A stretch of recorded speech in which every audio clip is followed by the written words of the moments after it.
everyone. I'm Big Papa. I'll be taking over the Nomad clan for a while. You don't need to worry about Nomad. He's fine and safe. While he's gone, I'll be sharing with you all about some stories from his childhood. So now, let's dive into Nomad's memories. Little Red's Adventures, a short story series by Jaidwing.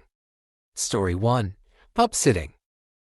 But Mama, I want to go with you. The young pup clung to his mother's leg and whined. I'm sorry, my little one, but you can't go with me this time.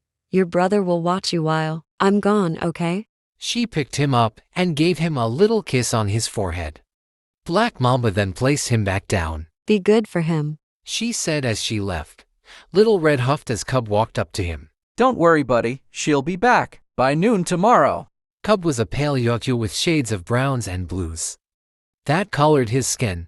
He was the second youngest of Black Mamba's children, but he was significantly older than Little Red. But I want to go with her. The young pup whined again. I know, but you can't be with her all the time. She does stuff that's too dangerous for you to come with. He tried to explain, without saying anything. Little Red ran off to the other room of the small hut. Cub followed to make sure he wasn't getting into any trouble. Little Red went into the playroom, and he got out his toys. What ya doing, bud? Cub leaned on the doorframe as he watched the small pup rummage through his box of goods. The pup didn't say anything as he pulled out a play gun Mamba had made for him to practice shooting with. He held the play gun in his hands. War! He shouted and shot at Cub's groin. Cub fell to the floor, clutching his hands between his legs as he swore under his breath. Little Red ran out of the room while giggling maniacally. Little Jit! Cub mumbled as he got up in pain. He chased after the little demon child. Hey, come back here, you little punk, he said in a playful tone. Since he knew Little Red was only a child and didn't know better, or so he thought. Little Red squealed with excitement. He squeezed behind the couch in the main room of the small hut as Cub tried to grab him. He reached his hand to grab the pup, but Little Red bit his hand. Cub recoiled quickly from the crevasse of the couch the pup had crawled into. Hey, no biting. He looked at his hand and rubbed it. You're not Mama. The pup shot his play gun at Cub's legs and then crawled out to the other side. He bolted to his mother's room, and Cub ran after him. The hut had no doors inside, instead a thick fabric split in the middle, covered doorways. Little Red used this to his advantage. When Cub entered Mamba's room, he immediately tripped over one of Mamba's armor pieces that would usually be set up on her display shelf. War! The little pup yelled again, shooting Cub in the face with the little pellets the play gun was filled with. He then ran over Cub, who was holding his face in pain. Little Red went to his playroom and started to set something up while Cub got up and looked for the little bastard. Geez, Mom, you're raising a little devil hunter, he mumbled to himself. When Cub found Little Red, he was skeptical to enter the room since Little Red was smiling really big, not able to keep a poker face. Why you smiling, huh? Nothing. He giggled. What did you do?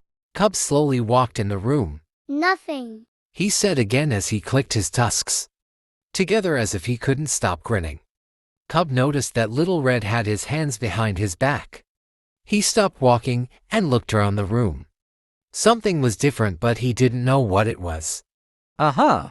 Cub stared at his little brother and lifted a brow. The demon child stepped forward. He was holding onto a string which he held behind his back. When the string was pulled, it caused a domino of things to go off. They were all aimed toward the doorway which Cub was standing at. He dodged most of the flying objects, but was hit with a few of them. The pup laughed as he watched his big brother dodge the objects. This little genius was able to do all of this under the span of 5 minutes. After all of the objects stopped flying at Cub, he ran at the little fiend. Come here, you little punk, he said playfully. Little Red squealed as Cub grabbed him and started to tickle him. Flailing his arms and legs, he tried to get out of Cub's grasp while giggling and laughing his head off. But he was too weak to get out of the grasp of this blooded hunter. Cub laughed. This is for shooting me. Cub tickled under Little Red's chin, which made him squeal and shriek with joy and laughter. He let go of Little Red so that he could catch his breath after all of the laughter. Cub laid down on the floor, which was his mistake. The pup jumped and plopped onto his chest, which slightly knocked the air out of him. He coughed, and then Little Red tugged on Cub's long dreadlocks, which made him let out a hiss. He got up, picking up the pup with one swift swoop. You wanna play rough? I'll show you how to play rough.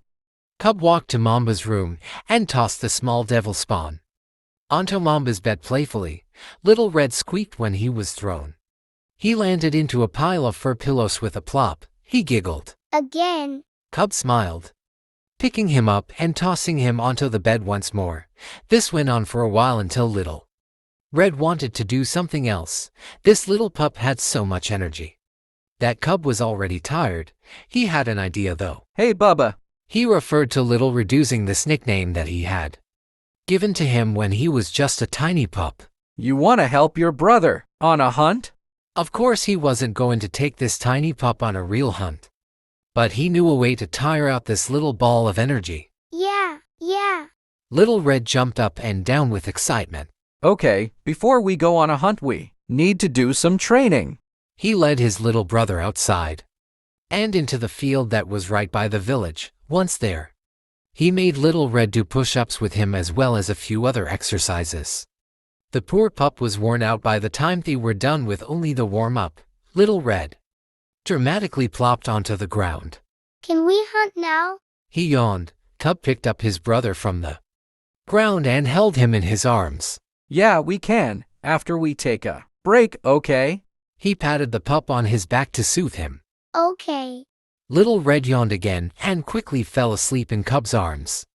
While he walked back to Mamba's hut, he needed some rest too. So, he laid down on Mamba's bed with his little brother still in his arms. He rested his eyes while the pup slept.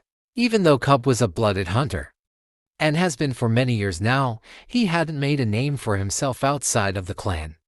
Within the clan, he is known for his great craftsmanship and mechanic skills. He didn't focus on the hunt as much as his other clan members do. Instead, he focuses on what brings him joy. He felt that's all he needed. Though watching his little brother was a pain sometimes, he does enjoy the time spent. Cub looked down at the small red pup, who was sleeping peacefully in his arms, and patted Little Red's back. They weren't even related by blood, but he knew he would protect his little brother at all costs. After a while of laying in the bed, Cub felt restless, but he didn't want to wake the sleeping pup. So, he grabbed a long and soft cloth, wrapping it around his chest with Little Red in it. This way, he could still move about while his brother slept. Cub was raising his own pup with his life mate, and he would do the same thing with their pup. Anytime he wanted to do something while the baby was sleeping, Cub left the small hut and walked to where his workshop was. It was closed for today, but he wanted to tinker around with some of the devices he was given to fix. He sat down and got as comfortable as he could with a pup wrapped to his chest. He pulled out his most recent project and zoned in as he fixed the device. He fixed a few more before Little Red began to wake. He saw that Little Red was pretending to still be asleep. He patted the pup as he continued to work. He recalled that Little Red was a cuddler when he was sleepy, which Cub thought that was pretty cute. Little Red was so different from the clan.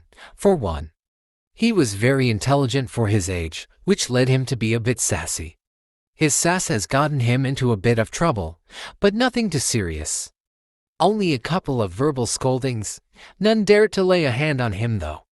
Since they knew very well who his mother was, they feared her more than their own clan leader. He was also very red, the reasoning to the nickname everyone calls him, Little Red. His actual name is Zan'to. He's also just a very small pup in a clan of very large Yogya. His size is what makes Cub protective of him. Cub stood up from his seat and stretched his arms and legs. A loud grumble came from his stomach. Instinctively he put his hands on it. Little Red began to giggle. What's this? Laughter? I didn't know my stomach could make that sound. Cub looked down at Little Red, who was laughing more. Oh, that's not my stomach. It's Bubba. he said with a playful tone as he patted the head of the giggling pup. You hungry? Cub asked as he headed out of his workshop. Uh-huh. Little Red squirmed. I want out. Cub stopped to unwrap the pup from his chest, and he placed him down onto his feet. Little Red held onto a loose strand of cloth that hung from Cub's waist. The two headed for the food court that was located in the center of the village. It was getting close to sundown, which is around the time Cub usually eats, but he didn't know about Little Red. He grabbed two bowls that had a thick stew already prepared in it. Once they arrived to the food court, he sat on a soft fur rug and gave his little brother one of the bowls. Once he sat down too, Cub ate the stew by the mouthful due to being very hungry. But he quickly noticed that Red wasn't eating. Aren't you hungry, Bubba? I don't like this. He pushed the bowl away from himself in protest. Why not? It doesn't have any grubs in it, only fruit and meat chunks. I don't like it. Little Red huffed. Cub sighed. What do you want to eat? What Mama makes me. Do you know what it's called? What's in it? Cub continued to eat. No. Little Red looked at the bowl he had pushed away. How about I make you something back at the hut? Cub quickly finished up his stew. No. Little Red grabbed the bowl full of food and stared at it. Cub watched Little Red as he tasted the stew and ate it slowly. He noticed that Red was only eating the fruit pieces within the stew. Cub knew that Little Red didn't like certain food textures. The type of meat that was in the stew was chewy and tough, and the fruit was quite mushy and soft. Once Little Red was done eating around all of the meat, Cub took the bowl and ate what was left. He stood up with both of the bowls in his hand and placed them on a table that held other dirty dishes. He gestured for Little Red to follow him, and he did. Getting up quickly and running up to his brother, he held onto that loose strand of cloth again. The walk back to Mamba's hut was quiet but peaceful. Since it was cooling down, a lot more of the village people were engaging in recreational activities. The mornings were filled with teaching and lessons. Whether physical or knowledgeable, the noons were filled with chores and rest. And afternoons and dusks were filled with recreation. A lot of the young hunters tended to stay up late into the night, just like any human teenager. The Bloods and pups slept only an hour or two after the sun went down. Since it was dusk, Cub was expecting Little Red would be up for a few more hours before wanting to rest again.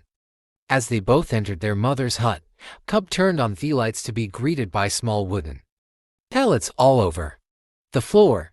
He remembered how Little Red was shooting at him earlier. He dreaded the idea of cleaning up all the pellets. But then he had an idea. Hey Red, do you want to play a game? Little Red looked up at his brother and nodded. You see all those pellets on the floor? Whoever gets the most of them wins. If you win, I'll tell you about my first hunt. The little pup's eyes went big as he quickly began to pick up the wooden pellets. Hey, I didn't say start. Cub laughed as he bent down, eyeing some of the pellets on the floor. I'll beat you and win. Little Red moved swiftly. Not too long after, he was struggling to hold all of the wooden pellets he collected as he waddled up to Cub, who only had a handful of pellets. Whoa, it looks like you won by a landslide. Cub took the rest of the pellets from Red and put them back into the playroom. Now you have to tell me about your first hunt. Red tugged on his brother's arm. Oh, do I? Cub teased. Yes, you have to. Red kept tugging. You said you would if I won. All right. He sat down, and Little Red sat right in front of him, facing him. My first hunt took place in the training course on one of the game planets. I remember that day vividly. The first hunt was a test, and we were heavily monitored. I was in a group with 2 other unbloods, and we had the task of killing this large boar that had thick skin and large tusks that could penetrate right through metal armor. We had to work as a team to kill the beast. Little Red listened attentively as his brother rattled his first hunt. Even thought the clan focused their hunts in hard meat xenomorphs. In bloods and young bloods were to only strictly hunt a certain boar that could be just as tough and dangerous as a hard meat. They were to study the boar and find the weak points for themselves instead of having a teacher or trainer tell them. It gave the young hunters a chance to show how smart they actually were. It took a while for Cub to finish his story, since Red had many questions during his retelling of the events from long ago. He didn't mind since he was very patient. He had to be due to him being a father and his occupation within the clan. Once he was done telling the story, Little Red wanted to play hunt and recreate the story his brother told. So they did. Cub made sure to wear out Red by playing rough with him. After they were done playing, Red passed out from exhaustion. Cub scooped up his brother and yawned as he made his way to their mother's room. Black Mamba would be returning by noon tomorrow, Cub remembered. He laid down in Mamba's bed and held Little Red right by his side. He too soon fell asleep, and all of the events from today drifted away. Hey, I'm gonna be here for a while, so why not check out my social medias? Also, you may recognize my art. I'm Nomad's main artist. If you like my art, you can support me and my work. My commissions are always open, and you can find me in the Nomad clan server as Big Papa. Alright, time to head off. See you next time.